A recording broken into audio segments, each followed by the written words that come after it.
Hello guys, it's Rickaquaog and welcome to another video. So in this video, we're going to compare the iPhone 12 Pro Max and the Samsung Galaxy S21 Ultra. To begin with, the iPhone 12 Pro Max was released in 2020 October 13th and the S21 Ultra a few days ago, specifically 2021 January 14th. So expect all the greatest as is a Samsung top Galaxy device at the moment.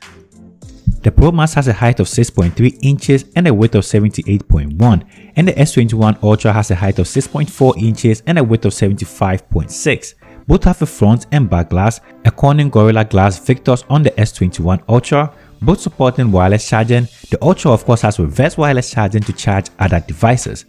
The Pro Max comes in a silver, graphite, gold and a Pacific blue, with a ceramic shield front, a textured matte glass back, and a stainless steel frame. It looks really premium. And the Ultra comes in a phantom black and a phantom silver with a matte finish also. The Pro Max has a thickness of 7.4 and the Ultra has a thickness of 8.9. In all, the S21 Ultra is taller and thicker than an iPhone 12 Pro Max.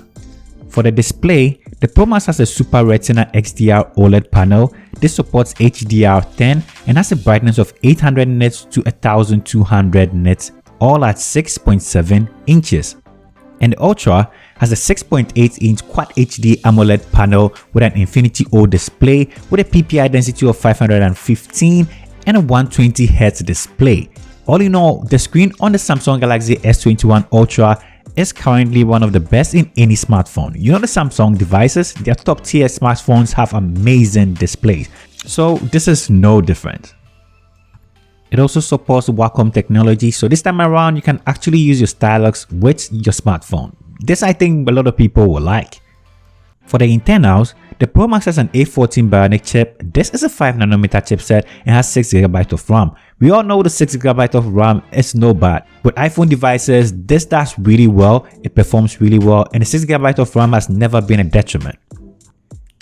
Comparing it to the S21 Ultra, in the international models, this comes with an Exynos chipset. This is the Exynos 2100. This is also a 5nm chipset. In China and USA, you actually get a Snapdragon chipset, and so far, we all know the Exynos chipset, it's not so good compared to the Snapdragon. So in this comparison, let's see how it actually goes. This also comes with 12GB of RAM to 16GB of RAM.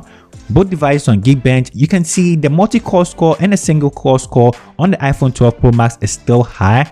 That makes the iPhone still the top tier when it comes to performance in these devices. I was a little bit surprised when I saw this, but you know, the 5nm chipset on the iPhones perform really well, and apparently it's a little bit still higher than the Samsung Galaxy S21. So when it comes to performance, the iPhone 12 Pro Max is still going to overpower the Samsung Galaxy S21. For the batteries, the iPhone 12 Pro Max has a 3685 mAh battery and supports 20 watts of fast charging, and the Samsung Galaxy S21 Ultra has a 5000 mAh battery and supports 25 watts of super fast charging. Note, they both don't come with chargers in the box, so if this is your first time getting any of these devices, you have to buy the charger separately.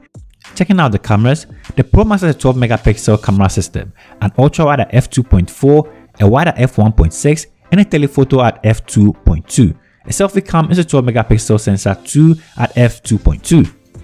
The Ultra on the other hand has a 12 megapixel ultra wide camera at f2.2 and a main sensor being a 108 megapixel wide angle camera at f1.8 and two 10 megapixel telephoto cameras at f2.4 and f4.9. The S21 Ultra has a super resolution zoom of up to 100 times, which is really amazing. But is it really usable? Maybe not, but I'm still glad it's there. For videos, the iPhone is capable of shooting 4K at 24, 30 and 60, and the Samsung Galaxy S21 Ultra is able to shoot at 8K, 24, 4K at 30 and 60 HDR10+. So when it comes to the video capabilities, the Samsung Galaxy S21 Ultra got it. Just remember, recording 8K footage is really going to take a toll on your storage, so note that. All in all, these are really cool devices. I think the Samsung Galaxy S21 Ultra launched a little bit higher than the current going price of the iPhone 12 Pro Max. So I think it's $100 more. I'm going to put the prices on the screen. So all in all, this is the comparison video between the iPhone 12 Pro Max and the Samsung Galaxy S21 Ultra. What do you think about these two devices? Let me know your comments, view, leave it in the comment section. Let's get some discussion going on there. This brings us to the end of today's video. If you're new to this channel, kindly consider hitting the subscribe button, turn on the post notifications so you get notified the next time I upload a video. Thank you for spending time with me, and I'll see you in my next upload. Peace, I'm out.